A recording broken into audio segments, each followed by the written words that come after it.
de la vie, à qui irions-nous?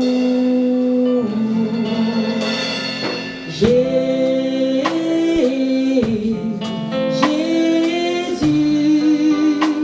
tu as les paroles de la vie, à qui irions-nous? Jésus, Jésus, tu as les paroles de la vie, à qui irions-nous? Jésus, Jésus,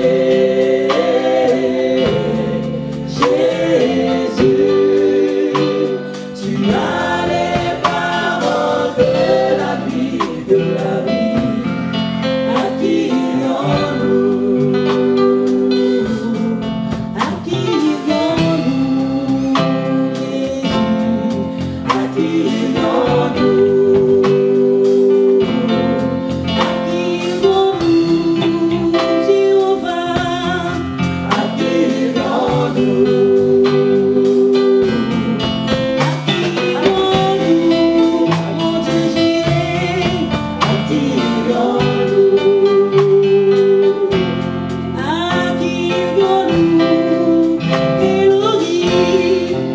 qui irions-nous?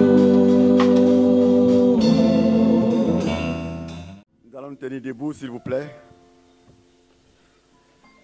Merci Jésus. Tu vas légèrement fermer les yeux, les deux mains levées vers le ciel. Notre Père et notre Dieu, toi qui nous as aimés, Seigneur, pour faire de nous une race de serviteurs de Dieu. Une race d'hommes et de femmes acquis désormais pour ta cause. Tu nous as donné un cœur que tu as transformé et tu as mis en nous la volonté de te plaire, la volonté de te chercher, car c'est celui qui te cherche qui trouve. Et nous te bénissons pour les pas des uns des autres ce matin, Seigneur, que tu as conduit en ce lieu. Merci pour la grâce qui a de ta part reposé sur nos familles, nos maisons, nos entreprises, toute la semaine durant. Ta faveur nous a accompagnés et nous sommes, Seigneur, en ce lieu ce matin pour te rendre grâce et te dire fermement merci pour toutes choses au nom de Jésus. Merci pour la paix, merci pour la vie, merci pour la santé et toute la grâce, Seigneur. Et pour ce matin, nous voulons que tu parles encore à nos cœurs, afin que nous continuions, notre Dieu, d'être sages pour te chercher. Que nous soyons sages pour marcher selon ta volonté. Bénis donc la présence de chacun. Bénis donc les cœurs ce matin. Et que notre Dieu, que personne ne retourne comme il était venu ici. Que chacun reparte béni. Que chacun reparte régénéré. Que chacun reparte transformé selon ta volonté au nom de Jésus. Quant à tout ce qui est distraction de la part du diable, nous neutralisons son action, son influence sur quiconque et nous repoussons les forces des ténèbres dans les abîmes des ténèbres au nom de Jésus. Amen. Et nous plaçons chacun dans le sang de Christ, ce lieu dans le sang de Jésus. Et tu nous conduis, Seigneur, pour la suite de ce moment, que je diminue et que tu croisses pour nous accorder la révélation qu'il faut ce matin. Bénis nos cœurs pour la recevoir comme une terre fertile. Conduis-nous, Père, au nom de Jésus. Amen. Amen. Alléluia. Que Dieu nous bénisse. Amen. Nous pouvons nous asseoir dans la présence du Seigneur. Bonjour à tous et que Dieu vous bénisse. Il y a bientôt 2 mois, j'étais ici. Le temps passe vite. Je dois être aussi avec les autres, c'est pourquoi je ne pourrai pas être avec vous tout le temps. Et Dieu permet que ce matin, nous soyons ensemble pour partager lui Dieu sa vision. Dieu t'a fait, il a une vision pour ta vie.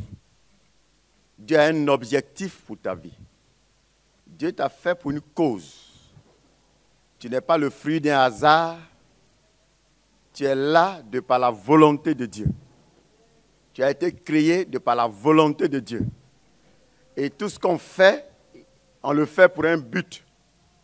Tout ce qui existe, existe pour un objectif. La chaise est faite pour s'asseoir dessus. Le véhicule est fait pour te transporter d'un point à un autre point. Ton téléphone est fait pour te permettre de communiquer, etc. Et toi aussi, tu es fait pour un objectif. Dieu t'a fait pour que tu sois avec lui. Dieu t'a fait pour que tu fasses, lui, Dieu, sa joie. Or, pour faire la joie de Dieu, pour atteindre les objectifs de Dieu, nous devons connaître sa volonté. Si tu ne connais pas la volonté de Dieu, tu ne pourras pas atteindre les objectifs de Dieu. Si tu ne connais pas la volonté de Dieu, le but pour lequel tu existes ne sera pas atteint. Tu auras vécu en vain et au soir de ta vie, on va te mettre dans un tombeau et on a fini avec toi. Tu es là pour un temps et la suite, c'est auprès du Seigneur. Mais en attendant que tu rentres auprès de ton Créateur, nous avons pour devoir de te former, de t'instruire. C'est pourquoi ce matin, laisse-toi instruire. Amen. Prête une oreille attentive, car Dieu t'a tant aimé qu'il a donné Jésus-Christ pour toi. Afin que, si tu crois en lui, que tu aies la vie éternelle. Dieu n'impose rien à personne. Ce n'est pas un dictateur.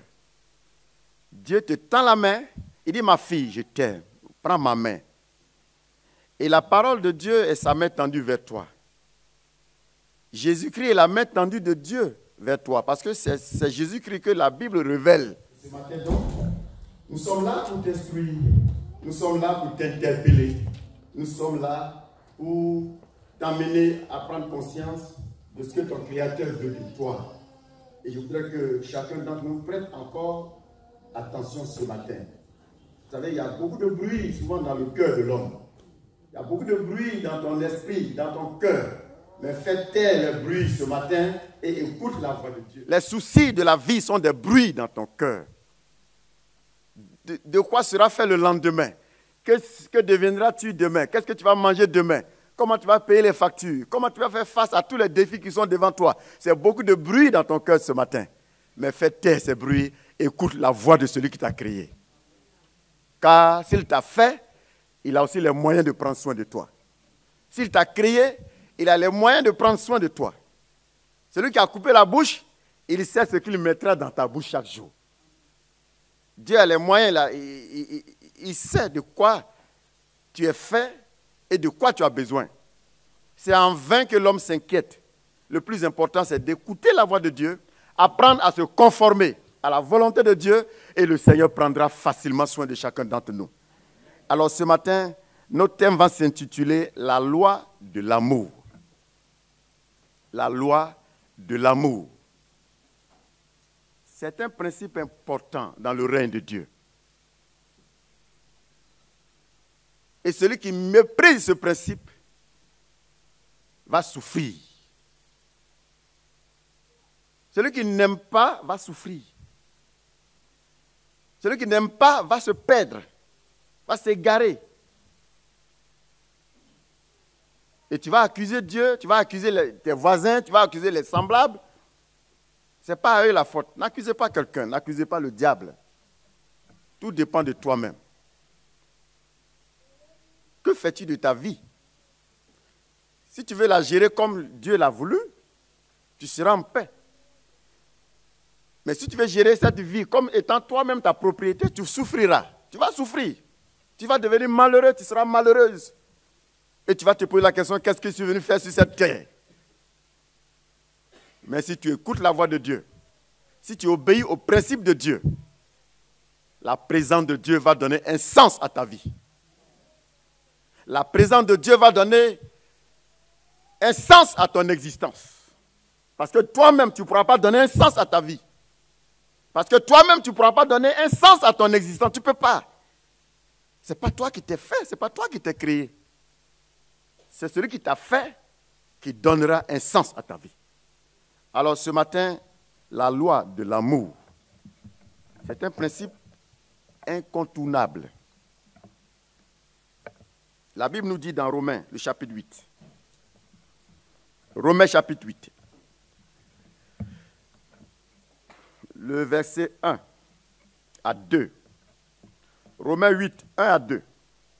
Il est écrit, « Il n'y a donc maintenant aucune condamnation pour ceux qui sont en Jésus-Christ, qui ne vivent pas conformément à leur nature propre, mais conformément à l'esprit. Il n'y a donc maintenant plus de condamnation pour ceux qui sont en Jésus. » Pourquoi nous sommes venus en Christ? C'est pour fuir la condamnation. C'est pour fuir la malédiction. C'est pour fuir les problèmes. C'est pour fuir le diable. C'est pour fuir l'enfer, qui est la destination finale pour tous ceux qui n'auront pas connu Jésus. Et si nous sommes donc venus à Christ, c'est donc, en résumé, c'est pour la bénédiction. En résumé, c'est pour que Dieu prenne soin de nous. C'est pour que Dieu nous délivre de la servitude que Satan nous a imposée. Et la Bible dit, il n'y a plus de condamnation pour ceux qui sont en Christ. Il y a des familles qui sont maudites. Il y a certaines familles où les gens ne vivent pas au-delà de 50 ans. Il y a certaines familles où on ne se marie jamais. Parce qu'il y a une malédiction qui est dans la famille. Vous savez, la malédiction est héréditaire. Elle peut être héréditaire. On peut hériter une malédiction de ton père et de ta mère. Il y a des familles où l'échec domine. Personne ne réussit. Il y a des familles où il y a telle maladie. Tous les membres de la famille ont la même maladie. Etc.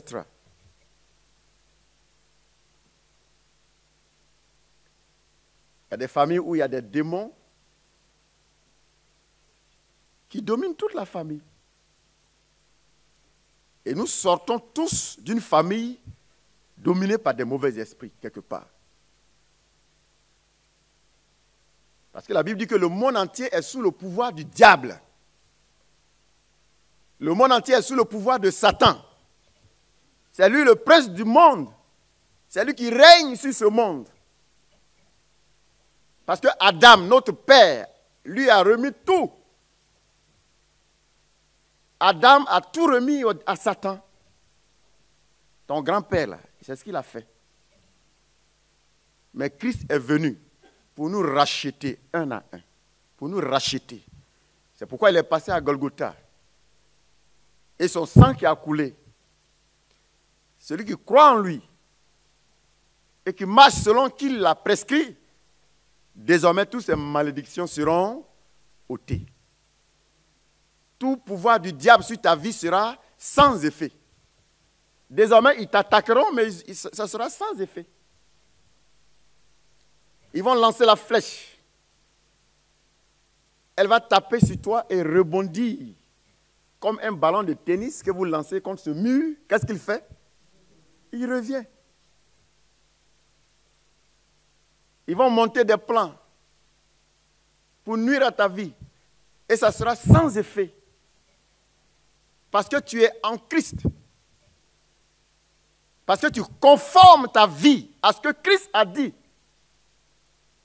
C'est pourquoi le verset est clair. Écoutez-moi très bien. La Bible dit, il n'y a plus de condamnation pour ceux qui sont en Jésus. Mais ça ne s'est pas arrêté là. Il n'y a plus de condamnation. La malédiction n'a plus de pouvoir sur ceux qui sont en Christ. Le diable n'a plus de pouvoir sur ceux qui sont en Christ. Ça ne s'est pas arrêté là. Pour que nous soyons bien situés, il est dit, ceux-là qui vivent pas conformément à leur propre nature, mais conformément à l'Esprit de Dieu.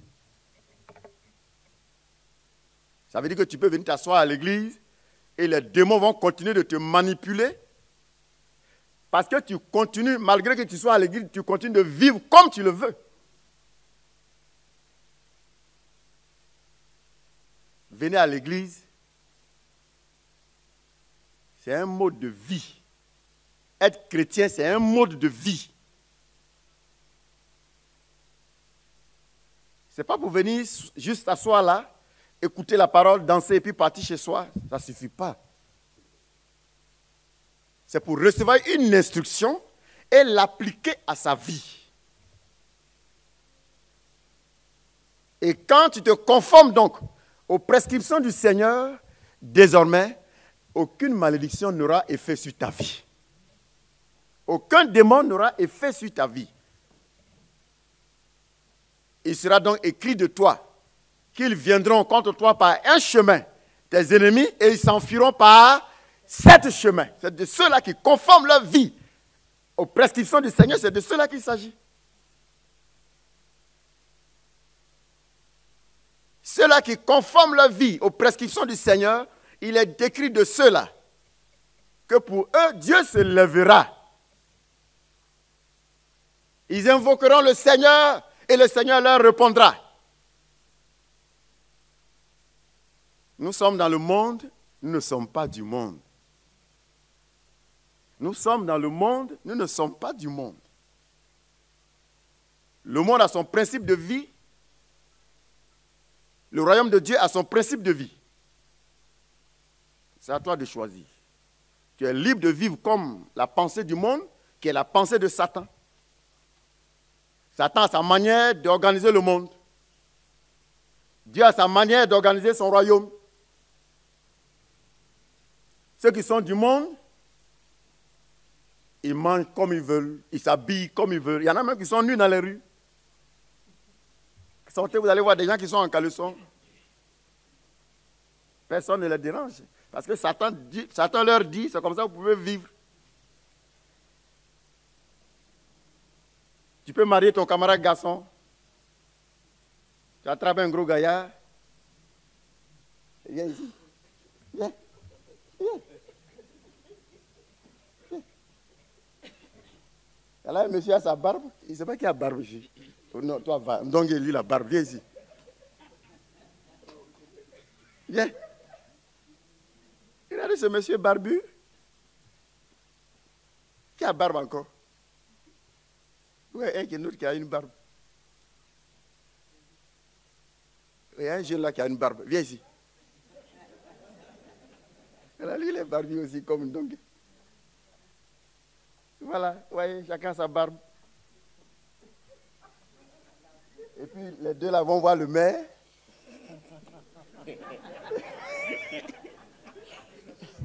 Comment tu t'appelles? Jonas. Et toi? Valentin. Voilà. Et moi, je suis le maire. Et puis, je dis, je ne sais pas s'il faut dire Monsieur Ndongue. Monsieur Ndongue. Et ton nom, c'est quoi? Jonas. Aimeriez-vous prendre pour épouse... Je ne sais pas s'il faut dire mademoiselle ou bien monsieur. C'est mademoiselle ou bien monsieur? Ah, il dit il est un homme. Donc, monsieur Jonas. Et lui, il dit quoi? Ouais, ils sont gênés. Allez vous asseoir.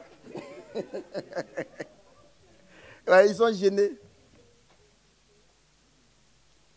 Ils sont gênés parce que c'est des membres du royaume de Dieu.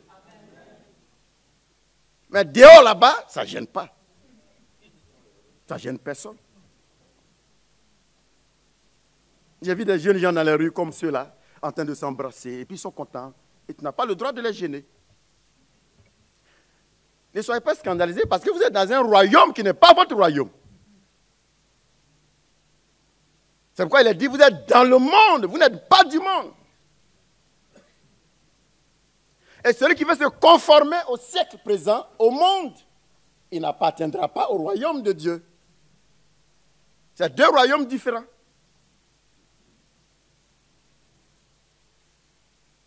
Venir à l'église, c'est une vie. Être chrétien, c'est une vie.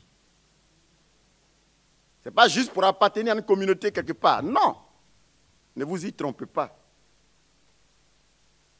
Dès le moment où tu prends l'engagement d'appartenir à une église quelque part, sache que tu as pris l'engagement de conformer désormais ta vie à ce qui est écrit dans la Bible. C'est pourquoi ce matin, je voudrais vous parler d'un principe important, la loi de l'amour. Vous savez, notre monde a connu de grands progrès scientifiques. Notre monde continue de connaître de grands progrès scientifiques.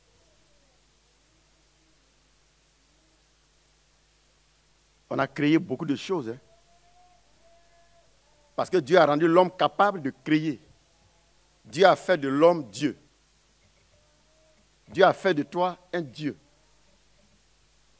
Parce que le mot Dieu veut dire créateur. C'est pourquoi tu peux créer. Et à cause de ce que nous pouvons créer, nous avons connu de grands progrès scientifiques. On a fait des avions qui peuvent s'envoler. C'est des tonnes qui courent à des centaines de kilomètres heure et qui se soulèvent dans le ciel. Et ça va à une distance terrible. On a pu faire tout ça.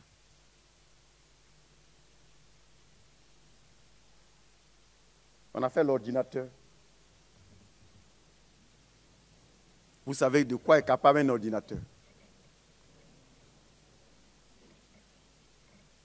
On a fait tellement de machines aujourd'hui. Vous avez dans vos mains le téléphone. Vous pouvez communiquer avec n'importe qui jusqu'au bout du monde, comme s'il était tout près de vous ici. L'homme est capable de faire toutes ces choses.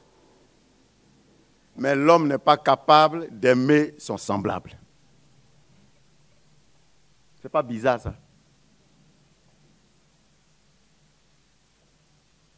Les foyers sont déchirés. On se marie aujourd'hui, demain on divorce. Il y a des guerres par-ci, par-là. C'est le manque d'amour. La guerre parce qu'on ne s'aime pas. Quand on aime, on ne tue pas. Tu as divorcé d'avec ta femme, d'avec ton mari parce que tu ne l'aimes pas. S'il y a l'amour, on ne se quitte pas. L'amour est prêt à tout. Mais qu'est-ce que beaucoup de gens n'ont pas compris? Les gens pensent que c'est quand quelqu'un est parfait qu'on peut aimer cette personne. Non. On aime l'autre tel qu'il est. On le prend tel qu'il est. Et quand tu peux vivre avec lui tel qu'il est, quand tu peux le supporter tel qu'il est, c'est ainsi qu'on dira que toi, tu es amour. Pourquoi on dit que Dieu est amour? Malgré tes caprices, il te prend. N'est-ce pas? Malgré tes désobéissances. Combien de fois tu pêches par jour? Tu peux compter? Pourtant, quand tu reviens vers lui, il laisse tomber. Il te prend tel que tu es. Et pourquoi tu ne peux pas prendre les autres tels qu'ils sont? Il faut qu'ils soient d'abord sans défaut, avant que tu n'arrives à les aimer, c'est que tu n'es pas amour. Si malgré ce que l'autre est, tu vis avec lui, tu partages avec lui, c'est la preuve que tu es amour. Mais malheureusement, l'homme fait des gros progrès sur le plan scientifique, mais il est incapable d'aimer son frère. Il est incapable d'aimer sa femme. Il est incapable d'aimer son mari.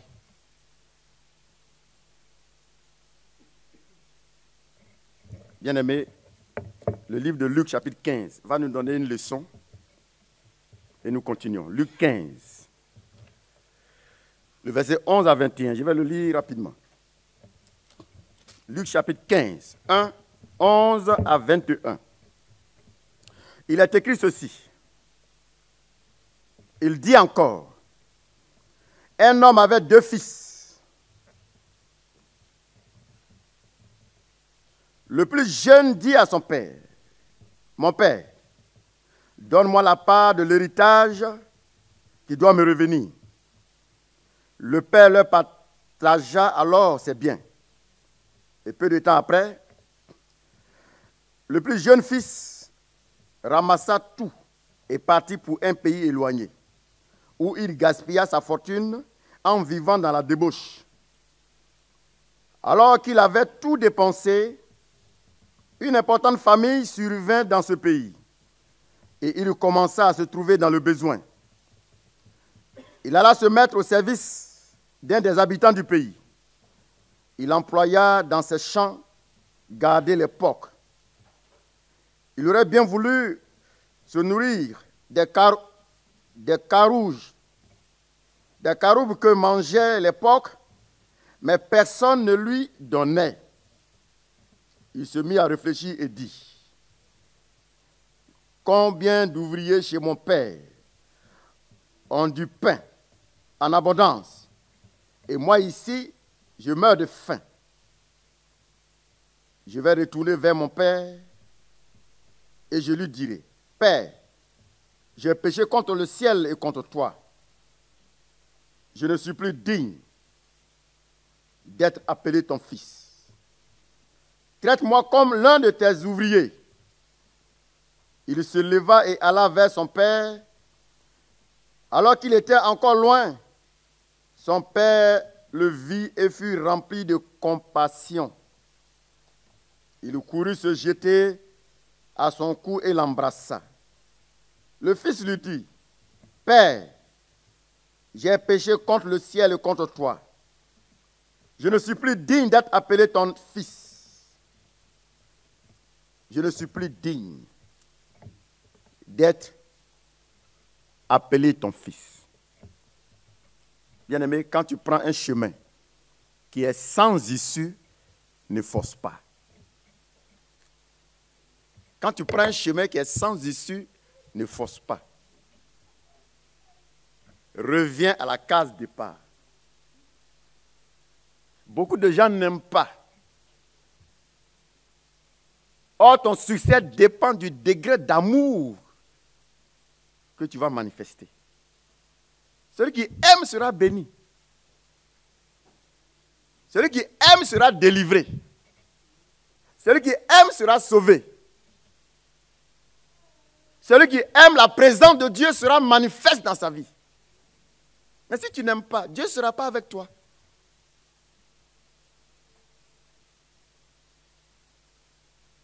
Voilà un jeune homme, du vivant de son père, il approche son père pour dire, donne-moi ma part d'héritage. Son papa n'a pas hésité, il lui a remis. Il a mal fait. Mais à la fin, nous voyons que le jeune homme, il a agi finalement avec un bon sens. Parce que quand tu prends un chemin et que tu sens que ça ne va pas, il ne faut pas avoir honte. Reviens sur tes pas. Et je voudrais demander à chacun d'entre nous ce matin de revenir sur ses pas pour emprunter le chemin de l'amour. L'amour avec tes amis, l'amour dans ton foyer, l'amour dans tes relations. Parce que s'il y a un seul être humain sur la terre que tu n'aimes pas, tu as fait fausse route. Et il y en a qui se plaisent à dire, tu m'énerves, je ne parle plus avec toi, tu ne m'intéresses pas, et puis c'est fini. Et il reste sur sa position. Il ne cherche pas à régler tous ces différends. Mais tu es en danger. Tu es en danger. Parce que si tu mourais dans cette condition, il n'est pas sûr que tu sois admise ou admis au ciel. Notre finalité, c'est le ciel. C'est là-bas on va. Quand Israël a quitté l'Égypte, il partait à Canaan. Mais de l'Égypte à Canaan, beaucoup de choses sont passées sur la route. Et beaucoup sont restés en chemin. Ils ont quitté l'Égypte dans la joie, mais ils ne sont pas arrivés à Canaan. Ils n'ont pas atteint la destination. Tu es sorti du monde. Tu as rejoint l'église de Christ. Et ta destination, c'est la nouvelle Jérusalem. Vas-tu y arriver? Vas-tu atteindre le but? Vas-tu atteindre la destination finale? Or, dans ta vie, chaque jour est un jour de moins. Ta vie, là, chaque jour est un jour de moins. Hier, c'était un jour de moins. Tes jours, là, ça n'augmente pas, ça diminue. Tu es plus proche de la tombe aujourd'hui que hier. Oui. Est-ce que tu sais ça? Chaque jour, ça fait moins 1, moins 1, moins 1, moins 1. Tu vois dans ton corps, là, chaque jour, la force diminue en toi. C'est pas ça? Ceux qui sont avancés en âge. Begré. Quand tu avais 15 ans, quand tu avais 20 ans, de toute façon, tu pouvais courir là. Tu peux faire ça aujourd'hui? Il a plus de 70 ans. Au fur et à mesure, tu sens que tes forces te quittent. Et là, tu t'en vas comme ça. Tu es en train de dire au revoir. Doucement, doucement, tu t'en vas. Et malheureusement, il y en a qui ne prennent pas conscience, qui vivent comme des fous, et qui pensent que parce qu'ils sont assis dans la maison de Dieu, ils vont aller au ciel comme ça. On ne va pas au ciel comme ça. C'est les produits raffinés qui vont au ciel. Comme la dirigeante l'a dit, que les femmes sont raffinées. Mais vous n'êtes pas raffinés, ce n'est pas ça qui va au ciel. Nous, on est bruts, mais on va aller au ciel.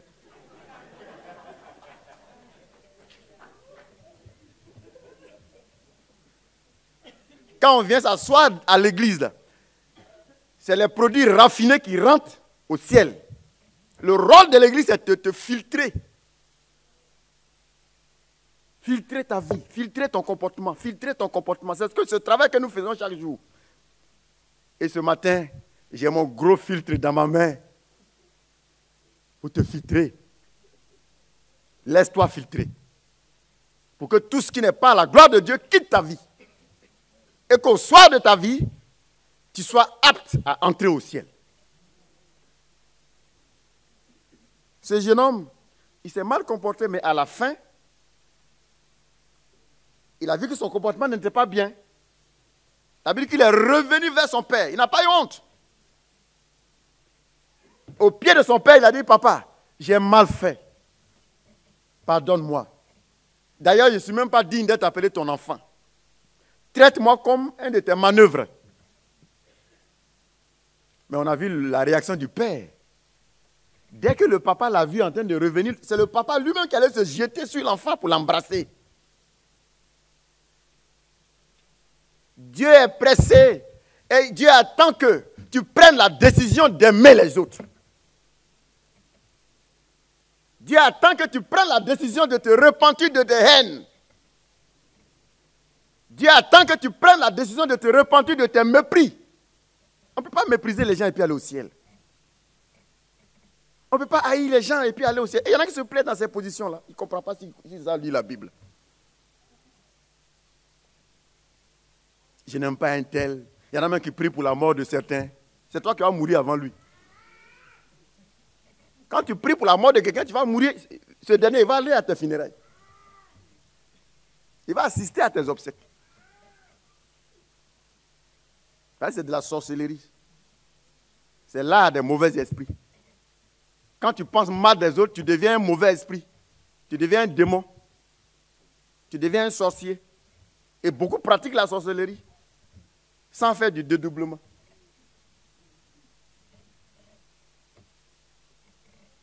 Alors, bien-aimé, comme ce jeune homme, si tu as du mépris pour quelqu'un, ça bloque tes prières.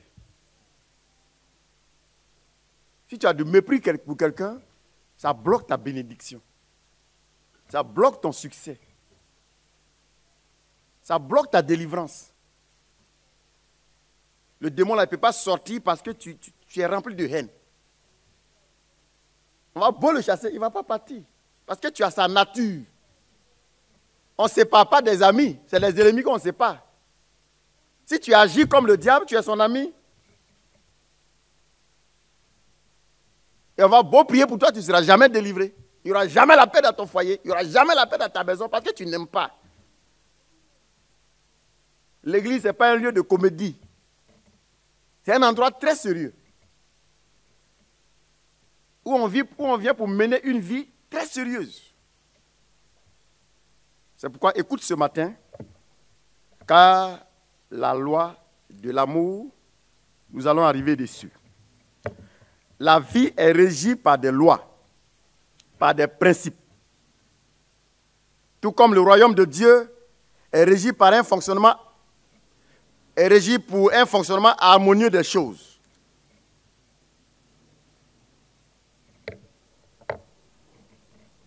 La vie, là, c'est pas... Si chacun devait faire ce qu'il voulait, à un certain moment, ce serait insupportable pour toi et moi.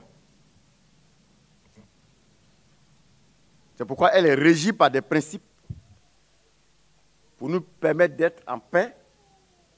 Et Dieu aussi, le royaume de Dieu, est bien organisé pour son bon fonctionnement.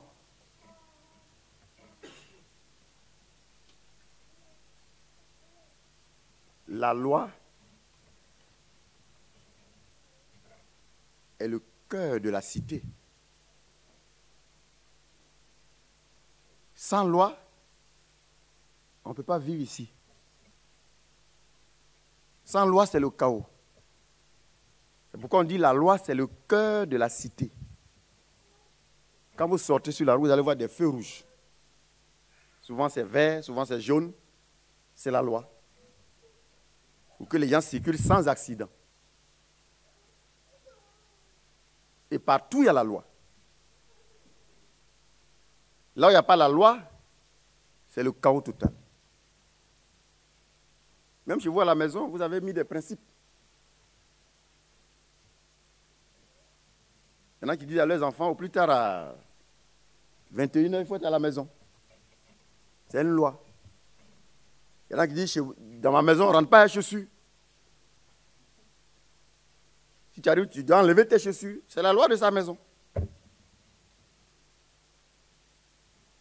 Partout, il y a la loi. Là où il n'y a pas la loi, c'est le chaos. Quand on a conçu ce bâtiment, il y a des endroits où il y a les murs, il y a deux endroits où il y a des ouvertures.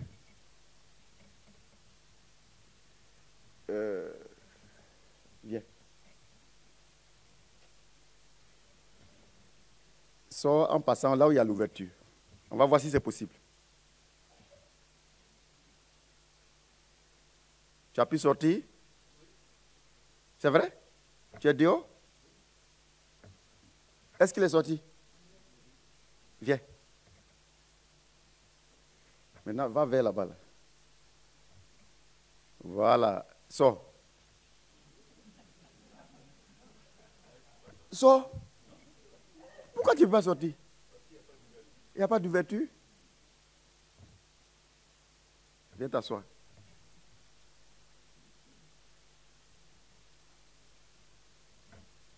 On a mis une règle. C'est pas ça? Si tu ne passes pas là, tu ne peux plus passer. Celui qui ne respecte pas la loi aura des problèmes. Celui qui ne respecte pas la règle sera bloqué. Et beaucoup de gens sont bloqués parce qu'ils ne respectent pas la règle. Ton foyer n'est pas en paix parce que tu bafoues toutes les règles.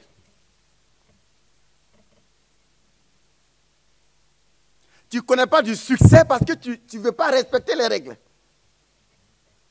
La loi, c'est elle qui régit notre existence.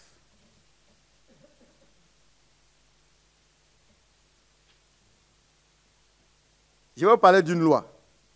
La loi de la gravité. Vous connaissez cette loi? La loi de la gravité.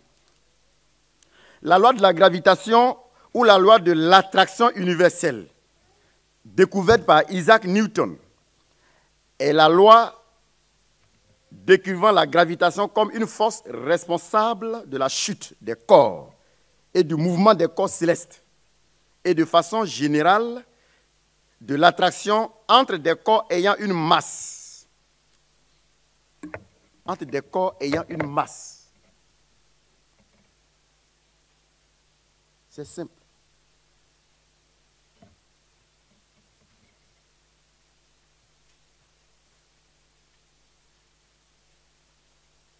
Regardez bien.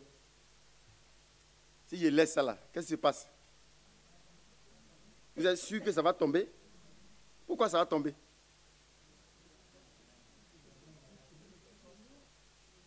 Il y a une loi qui régit ça. C'est pas ça? Si je laisse et puis ça ne tombe pas, ce n'est pas un miracle? Ça va sortir de l'ordinaire. Vous êtes sûr que si je laisse, ça va tomber?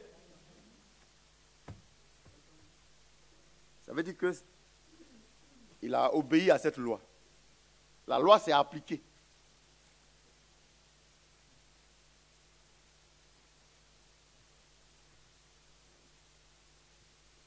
Il y a des gens qui ne veulent obéir à rien.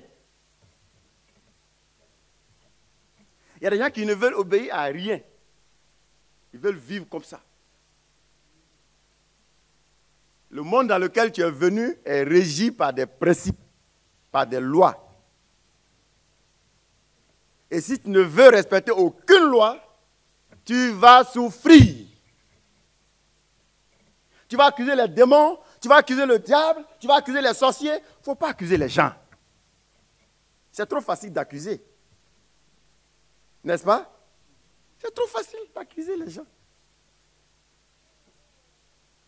Est-ce que tu obéis aux différents principes établis par le Créateur? Parce que Dieu a fait un monde, il a tout organisé. Il n'y a rien de nouveau. Tout est déjà planifié, tout est déjà organisé. Et l'un de ces principes dont nous parlons ce matin, c'est la loi de l'amour. La loi de l'amour. C'est un principe important. Si tu piétines ce principe, tu seras malheureux, tu vas souffrir et tu vas rester le dernier. Tu vas jeûner, prier, tu vas faire tout, rien ne va se passer. Dieu n'agit pas en dehors de sa parole. Dieu n'agit pas en dehors de sa parole. Il obéit lui-même à sa parole. Dieu obéit lui-même aux principes que lui-même a établis. Si lui-même viole les principes, ce n'est pas normal. Et Dieu ne viole pas ses propres principes. C'est pourquoi quand tu veux marcher avec lui, il faut être prêt à respecter les principes que lui, il a établis. Si tu veux jeûner et prier pour recevoir des choses de la part de Dieu, il faut être d'abord prêt à obéir aux principes que Dieu lui-même il a établis. Parce que c'est selon lui ces principes qu'il va agir. Il n'agira pas en dehors de ces lois. Il n'agira pas en dehors de ces principes. Il ne le fera pas. Et on ne peut pas lui forcer la main. Tu ne peux pas vivre dans le péché. Tu ne peux pas vivre contrairement à ce que Dieu a dit et à t'attendre à ce que Dieu peut faire dans ta vie comme bénédiction. Il ne fera rien. Et après, tu vas dire, non, je suis venu à l'église, je n'ai rien eu, je n'ai rien vu. C'est parce que tu n'as obéi à rien. Tu n'as rien respecté. Tu n'auras rien. La loi de l'amour. Si le monde est régi par des lois, c'est dire que notre existence est soumise à des lois. Ton existence est soumise à des lois. Ton existence est soumise à des principes.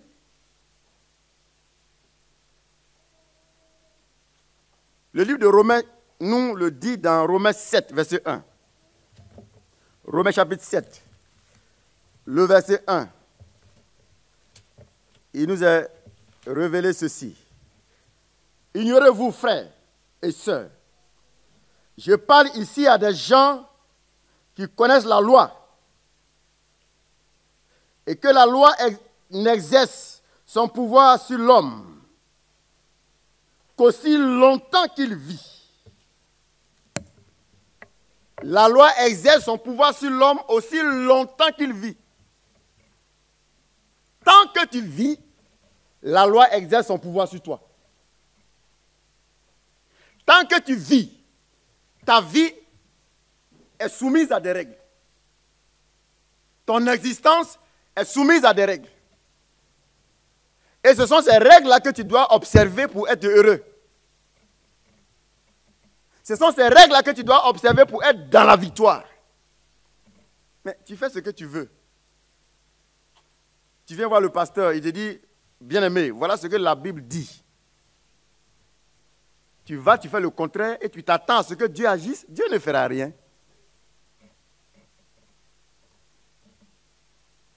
Quand vous allez voir un médecin, il vous fait une prescription, vous obéissez, vous respectez la prescription. C'est ainsi que vous pouvez vous attendre à une guérison. Et la Bible nous révèle que tant que nous vivons, notre existence est soumise à la loi. Notre existence est soumise à la loi. Et celui qui aime Dieu doit aimer son frère.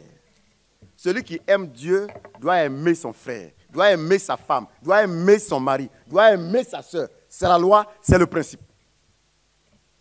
Même s'il est mauvais. Même s'il est mauvais. C'est parce que Christ nous a aimés pendant que nous étions mauvais que nous sommes sauvés aujourd'hui. Ton frère qui est mauvais, là, tu dois l'aimer comme ça. Ton mari qui est mauvais, ta femme est mauvaise, tu dois l'aimer comme ça. Malheureusement, il y en a qui attendent l'amour des autres, mais eux-mêmes ne veulent pas donner amour aux autres. Tu attends qu'on t'aime. Les autres attendent aussi de toi l'amour. C'est ça. Le Seigneur dit quoi? Aimez-vous les uns les autres. On n'a pas dit à quelqu'un, il faut venir nous t'aimer. Chacun attend l'amour. Moi-même, je suis très content si quelqu'un me dit, je t'aime. Je suis très heureux. C'est un besoin naturel, l'amour. Chacun a besoin de ça. Quand tu me dis, je t'aime, je suis content. Quand tu me dis, tu m'énerves, oh, ça m'attriste. Je ne sais pas s'il y a quelqu'un dans cette salle, quand on te dit, tu es vilain, tu m'énerves, qui est très content quand on lui dit ça. Quand on dit, oh, tu m'énerves, ça rend triste. Ça rend malheureux.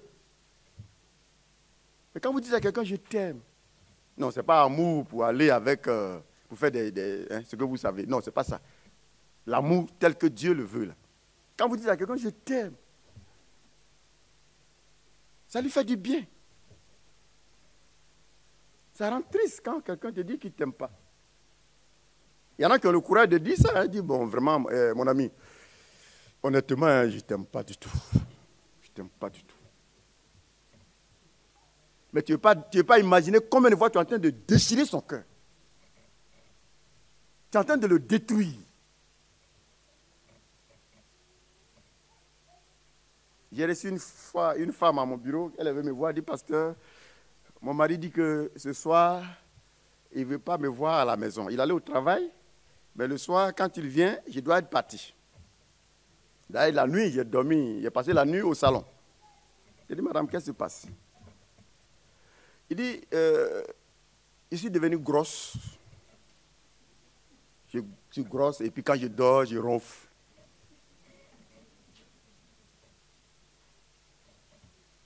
Il dit, c'est tout?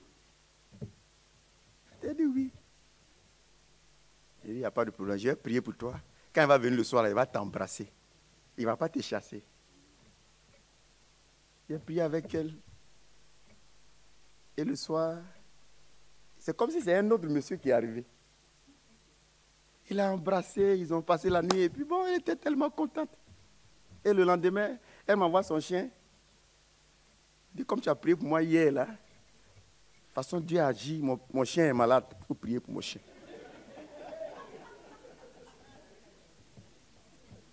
J'ai dit, mais madame, je ne suis pas pasteur des chiens.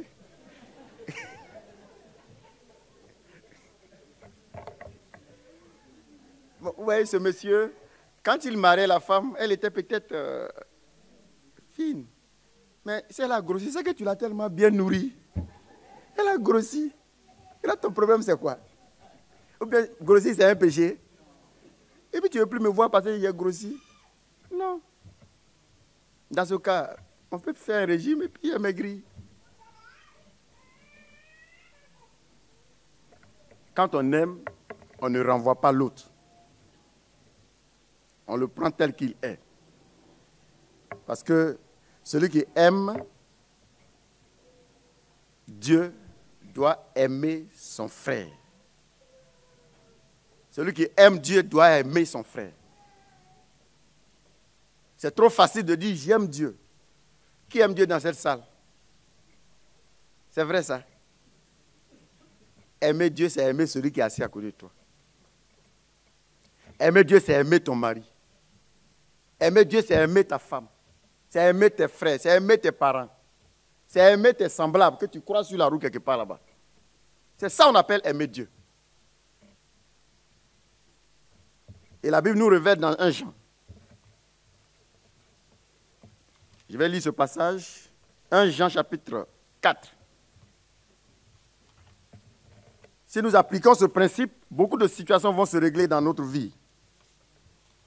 1 Jean, le chapitre 4. Je vais lire du verset 7 à 20. Écoutons bien. Bien-aimés, aimons-nous les uns les autres. C'est une recommandation. Aimons-nous les uns les autres. C'est une recommandation du Seigneur. L'amour vient de Dieu.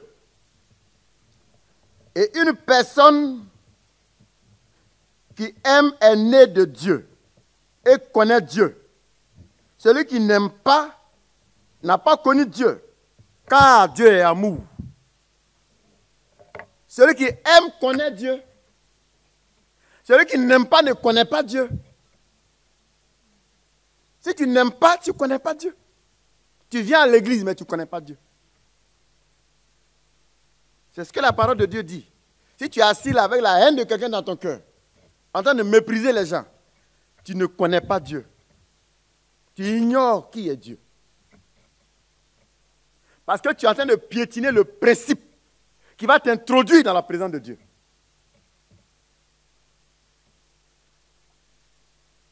Le principe qui t'introduit dans la présence de Dieu, c'est l'amour. Si tu piétines ce principe, si tu violes ce principe, si tu refuses d'observer ce principe, c'est que tu ne connais pas Dieu. Tu fréquentes une église, tu viens à l'église, mais tu ne connais pas Dieu. Ça ne se négocie pas. Ça ne se négocie pas. C'est comme ça. Tout à l'heure, il a dit à l'enceinte de sortir là, où il y a l'ouverture, il est passé. Là où il n'y a pas d'ouverture, il n'a pas pu passer. C'est pas ça? L'amour, c'est l'ouverture qui t'introduit dans la présence de Dieu. L'amour, c'est l'ouverture, c'est le principe, c'est le moyen qui t'introduit dans la présence de Dieu. Si tu refuses d'observer ce principe, Dieu n'est pas avec toi, tu n'es pas avec Dieu, tu ne connais pas Dieu, et puis c'est tout. As-tu la haine de quelqu'un dans le cœur? Es-tu en séparation avec ta femme, avec ton mari? Es-tu en conflit avec ta famille, avec tes collègues de service? Parce qu'un bon chrétien, c'est celui qui cherche à être en paix partout où il passe. Un bon chrétien, c'est celui qui cultive la paix, qui entretient la paix. C'est un agent de paix. Mais toi, partout où tu passes, c'est les palabres. C'est quel genre de chrétien? C'est que tu n'es pas de la nature de Christ. Quand tu auras la nature de Christ,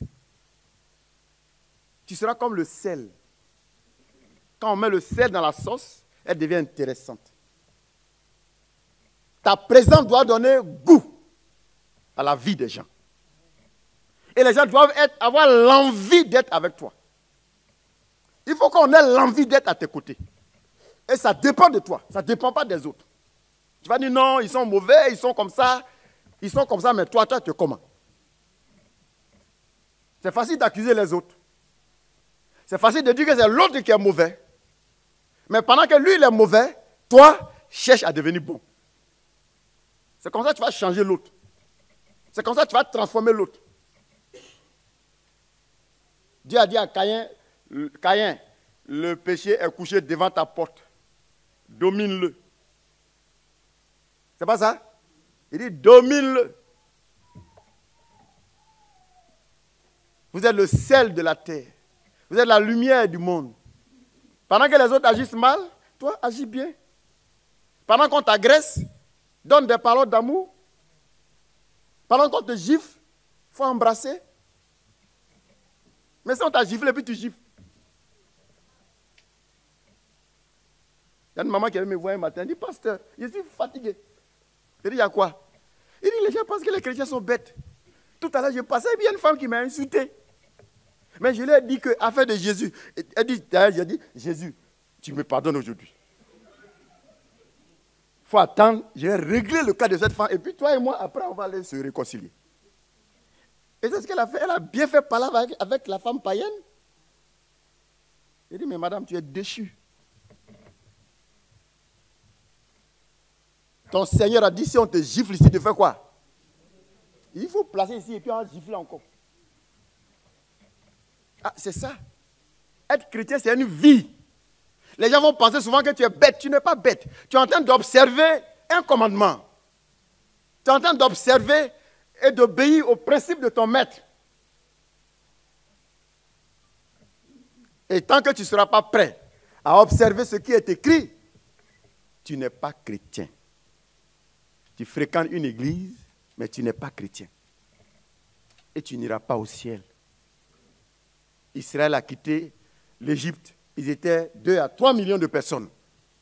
Combien de gens sont rentrés? 2. 2 personnes. Ça doit nous interpeller. Il y a combien d'admis pour le ciel dans cette salle ce matin? Si la trompette devait sonner tout à l'heure, il y a combien de personnes qui sont admises? Levez les mains. Vous avez peur?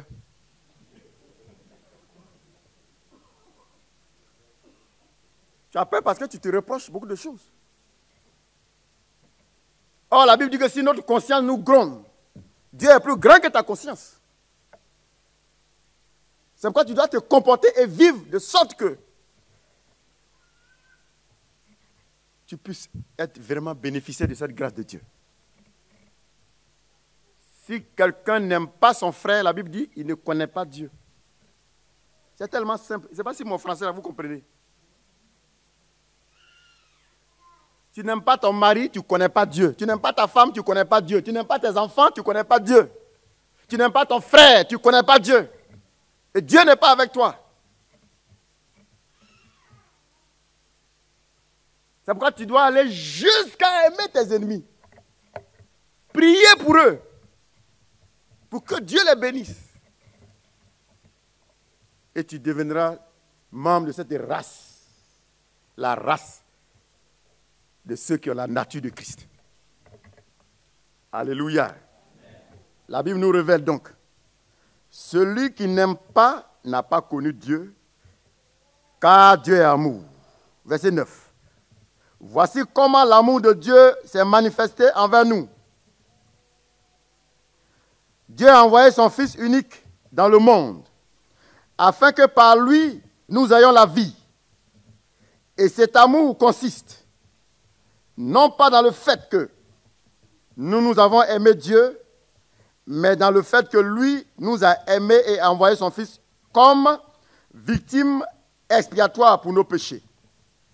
Bien-aimés, puisque Dieu nous a tant aimés, nous devons nous aussi nous aimer les uns les autres. Personne n'a jamais vu Dieu. Si nous nous aimons les uns les autres, Dieu demeure en nous et son amour est parfait en nous.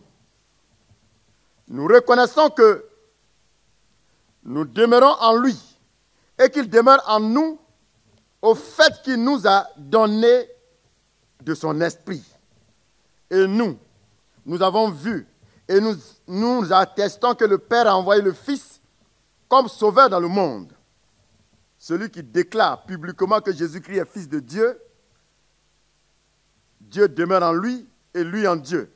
Or, nous avons connu l'amour que Dieu a pour nous et nous y avons cru. Dieu est amour. Et celui qui demeure dans l'amour demeure en Dieu. Et Dieu demeure en lui. C'est en cela que l'amour est parfait en nous, de sorte que nous aurons de l'assurance le jour du jugement. Parce que nous sommes comme il est. Il n'y a pas de peur dans l'amour. Au contraire, l'amour parfait chasse la peur. Car la peur implique une punition. Celui qui éprouve de la peur n'est pas parfait dans l'amour. Et quant à nous, nous l'aimons parce qu'il nous a aimés le premier. Et si quelqu'un dit « j'aime Dieu », alors qu'il déteste son frère, c'est un menteur. En effet, si quelqu'un n'aime pas Dieu qu'il ne voit pas, comment peut-il aimer son frère? Je reprends. Si quelqu'un dit « j'aime Dieu », alors qu'il déteste son frère, c'est un menteur. En effet, si quelqu'un n'aime pas son frère qu'il voit, comment peut-il aimer Dieu qu'il ne voit pas? Or, voici le commandement que nous avons reçu de lui. Celui qui aime Dieu doit aimer son frère. Voici le commandement que nous avons reçu de lui. Voici la loi que nous avons reçue de lui. Voici le principe que nous avons reçu de lui. Celui qui aime Dieu doit aimer son frère. Celui qui aime Dieu doit aimer sa femme. Il faut l'aimer avec tous ses défauts. Même si elle ronfle. Elle doit faire rompre le toit, même ça tremble. Eh chérie, que Dieu te bénisse. Il faut l'aimer tel que tu l'as pris. Il n'est pas normal que dans l'église, on parle de divorce. Ça, c'est des choses qu'on ne doit pas entendre dans l'église. C'est païen. C'est païen. Ça vient du diable. On ne doit pas entendre des frères dans l'église qui parlent de temps, se quereller. Il y en a qui ne saluent pas leurs camarades. Quand il vient, il voit le frère et la soeur assis là. Quand les serviteurs de l'ordre disent, assois-toi, il dit, non, moi je préfère derrière. Parce qu'il y a quelqu'un devant qu'il déteste. Mais tu es un païen. Dieu n'est pas avec toi. C'est ce qui est écrit. Et regardez, verset 21. Voici le commandement que nous avons reçu de lui.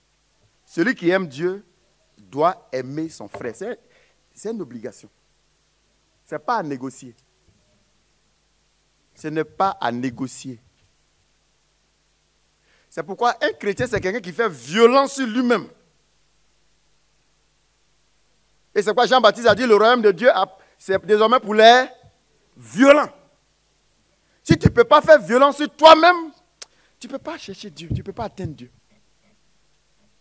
Parce que par moment, tu es obligé d'abandonner tout honneur.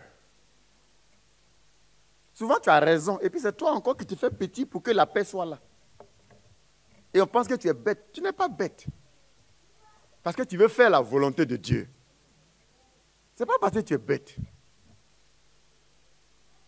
Le plus intelligent, c'est celui qui fait la volonté de Dieu. Parce que c'est la volonté de Dieu qui va t'introduire dans une paix éternelle. À quoi ça te servira d'être violent, de faire ce que tu veux pour 70 ans, 80 ans, ou bien quelques 100 ans que tu vas passer.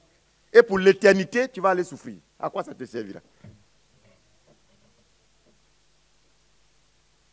C'est pourquoi les apôtres, les prophètes et Jésus lui-même, ils ont accepté d'être humiliés.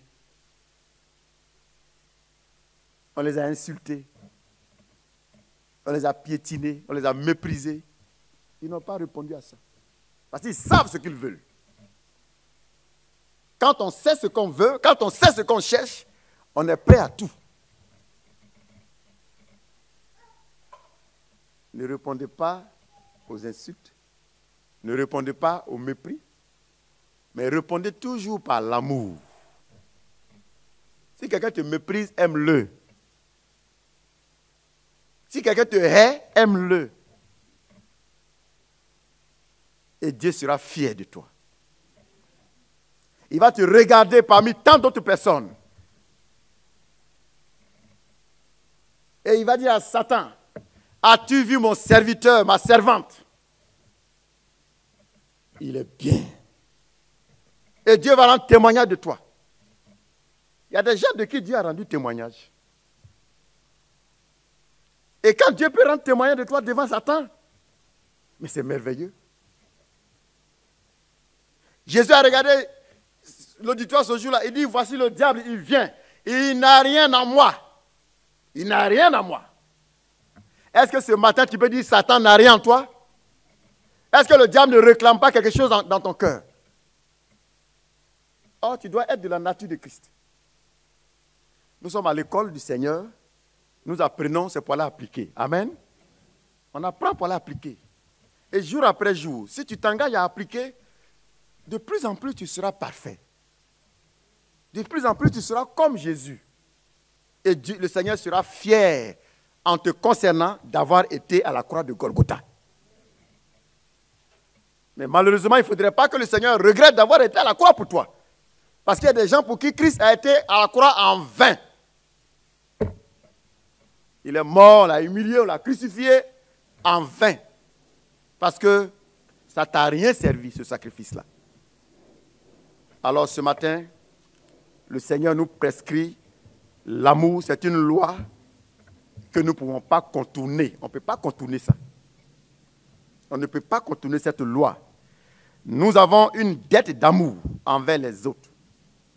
Une dette d'amour envers les autres. Le Seigneur a dit ne devez rien à personne, n'est-ce pas? Est-ce qu'il y a quelqu'un ici qui doit aux gens? Si tu dois l'argent aux gens, les biens aux gens, va rembourser tes crédits. Il y en a qui prennent les choses et puis ils ne remboursent pas. Ça peut t'empêcher d'aller au ciel. Il y a des gens qui sont vraiment escrocs. Ils viennent te voir en pleurant. Ils disent vraiment j'ai des problèmes. Si tu ne m'aides pas, on va me renvoyer de mon loyer. On va couper mon courant. On va me suspendre mon gaz. On va faire ceci, on va faire cela. Et il pleure tellement que le frère, il prend le peu qui était sur l'épi, il te donne. Quand il t'a donné là, au retour, tu dois faire quoi? En reconnaissance, il vient rembourser. Et quand Dieu te donne après, tu trouves que tu as d'autres besoins. Donc c'est lui, il est bête quoi. Si tu dois aux gens, il faut rembourser tes dettes. Un bon chrétien, il rembourse les dettes. On n'a pas dit que le chrétien ne prend pas de dettes, mais il rembourse ses dettes. Amen. Si tu dois aux gens, il faut rembourser. Il faut rembourser. Ceux qui prennent les dettes par complaisance, il y en a même qui vont au cimetière avec plein de crédits sur eux. Un cadavre endetté. C'est grave. Qui va rembourser derrière toi ici? Tu vas aller en enfer avec tes crédits. Lisez Romains. Romains 13. On est en train de finir. Romains 13. Le verset 8 à 10. La Bible nous dit ceci. À bas du verset 8. Ne devez rien à personne, si ce n'est de vous aimer les uns les autres. Car celui qui aime les autres a accompli la loi. Celui qui aime les autres a accompli la loi. Ne devez rien à personne. Donc quand tu auras fini de payer toutes tes dettes, il y a une dette qui est là encore.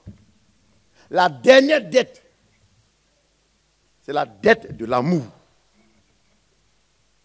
Tout ce que tu vas croiser sur la route, tu les dois. Et qu'est-ce que tu dois désormais? Tu dois l'amour. J'ai sur toi une dette d'amour. Tu as sur moi une dette d'amour. Regarde ton voisin. Regarde ton voisin, ta voisine. Il faut la regarder dans les yeux. Regarde, il n'est pas de me regarder, regardez-vous. Maintenant, il faut lui dire tu me dois. Il faut lui dire ça. Faut lui dire, tu me dois.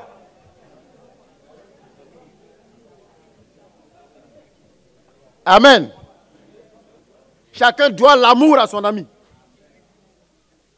Tous les jours, tu me dois l'amour, je te dois l'amour. Nous avons l'un envers l'autre une dette d'amour. C'est pourquoi le Seigneur ne devait rien à personne si ce n'est l'amour. Tu dois l'amour à ton frère, tu dois l'amour à ta soeur. C'est une dette. Or, quand on a une dette, qu'est-ce qu'on fait? On rembourse la dette. Donc, chaque jour, tu dois aimer. Chaque jour, tu dois aimer. Chaque jour, tu dois aimer. Quel que soit ce qui s'est passé, il faut continuer d'aimer. Il ne faut pas cesser d'aimer. Parce que si tu cesses d'aimer, tu n'appartiendras plus à Dieu. Celui qui cesse d'aimer n'est plus membre du royaume. Parce que le pilier qui soutient le royaume de Dieu, c'est l'amour. Le pilier sur lequel est posé l'amour de Dieu, le royaume de Dieu, c'est l'amour. Vous savez que dans un bâtiment, quel rôle joue un pilier? Il soutient. Et c'est l'amour qui soutient le règne de Dieu. C'est l'amour qui fait avancer son règne. C'est l'amour qui fait prospérer son règne. Mais si tu n'aimes pas, tu es hypocrite, tu es plaisantin, tu n'as pas ta place dans le règne de Dieu. Tu iras en enfer. Même si tu auras passé 40 ans à l'église, tu iras en enfer. Et tu auras perdu ton temps ici. Et comme on n'est pas là pour perdre le temps, aimons-nous les uns les autres. Tu es dans l'obligation d'aimer. Et puis, ce n'est pas amour superficiel, c'est amour vrai, vrai. Il va dire, comme le pasteur a dit d'aimer, on va faire comment? Et puis, tu fais semblant. Il n'y a pas semblant dedans. Tu fais ou bien tu ne fais pas. Est-ce qu'on a bien compris? Il faut aimer, il faut être sincère dans cet amour. Et tu verras, les démons vont quitter ta vie. Tes affaires vont marcher. La maladie qui ronge ton corps, là, ça va sortir. Parce que désormais, tu es de la nature de Christ. Le pilier qui soutient le règne de Dieu, c'est l'amour.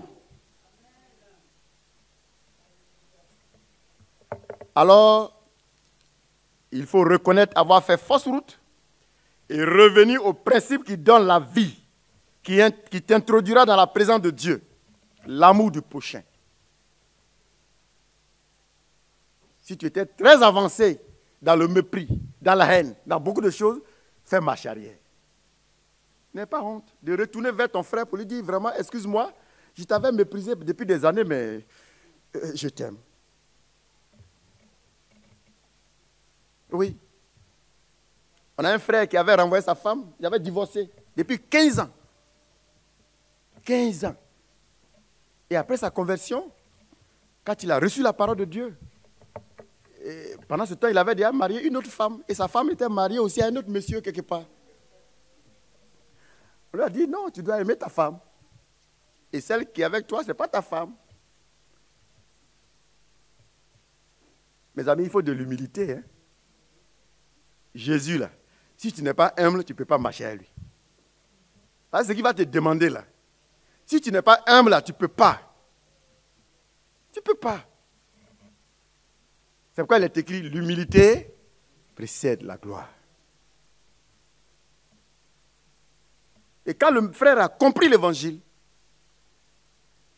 un jour, on a fait une délégation, il y a quelques anciens qui l'ont accompagné dans une autre ville.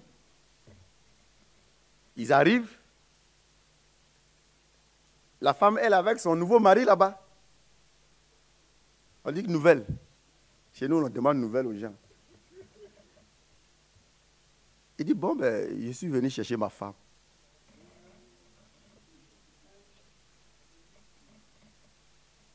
Quelqu'un est assis à sa femme et tu dis, je vais chercher ma femme.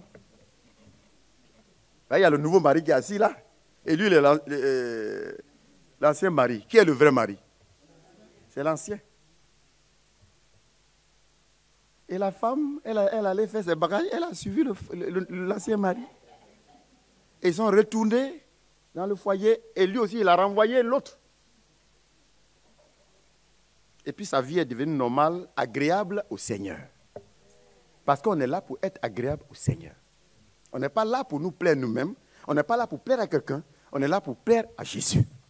C'est pourquoi quand Jésus est venu, pendant son séjour, il nous a dit, je ne suis pas venu faire ma volonté, je suis venu faire la volonté de celui qui m'a envoyé. Et toi, tu diras, je ne suis pas venu à l'église pour faire ma volonté. Je suis venu à l'église pour faire la volonté de celui qui m'a appelé. Qui t'a appelé ici? Qui t'a appelé ici? C'est la volonté de Jésus. Si tu n'es pas prêt, c'est que tu perds ton temps. Ça ne se discute pas. Que Dieu vous bénisse.